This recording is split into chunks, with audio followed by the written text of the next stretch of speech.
till I tell you otherwise. Ben Oliver, you are here today to be sentenced for the unlawful killing of your 74-year-old grandfather, David Oliver. You were 23 when you carried out the killing and are now aged 25. On the 14th of January of this year, you pleaded guilty to manslaughter on the grounds of diminished responsibility. You were tried and acquitted of murder by a jury on the 25th of May.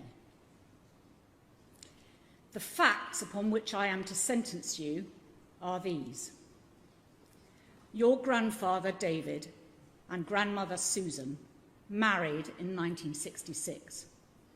They had a biological son together, and then in 1977 they adopted your mother Stephanie when she was aged 10.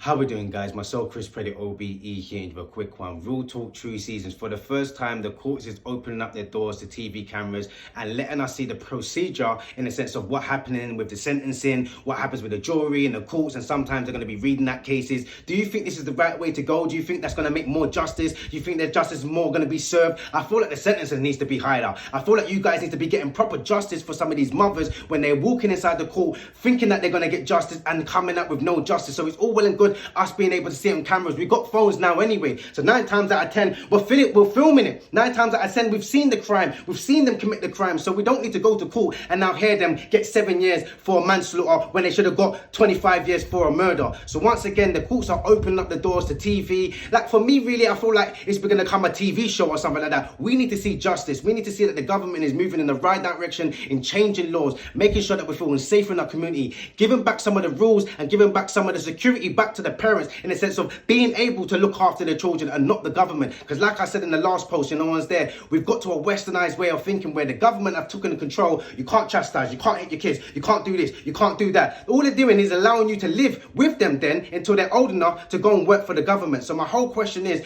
what do we do as parents? When do we take back the ownership? And if you're still allowing the government to have ownership over your child, then more for you. This is your child. You raise your child the way you feel fit. You're the one that pushed it out. You're the one that carried them for 9 months. You're the dad that's been there nurturing them and making sure that they're going to be upstanding citizens. So there's no point in them getting to that stage of, yeah, I've taught them the basics, and now all of a sudden you're going to allow teachers, the government, the authorities, society, their friends to grow up your child. I think we need to start taking a look into this and not waiting for the court procedures. We always want to wait until it's the end of the road. We always want to wait until it's the end of something, until someone's dead. That's when we want to come up with solutions. We always say prevention is better than cure. So start preventing certain things. Start teaching your kids. Start being around our children a lot more. But if not government, start giving us back the rights instead of giving us TV shows, and if not showing us what it's like to be in the courtroom. Because a lot of us can go down to London Bridge and just walk into a courtroom and watch any trial that they want. But what's you guys' thoughts?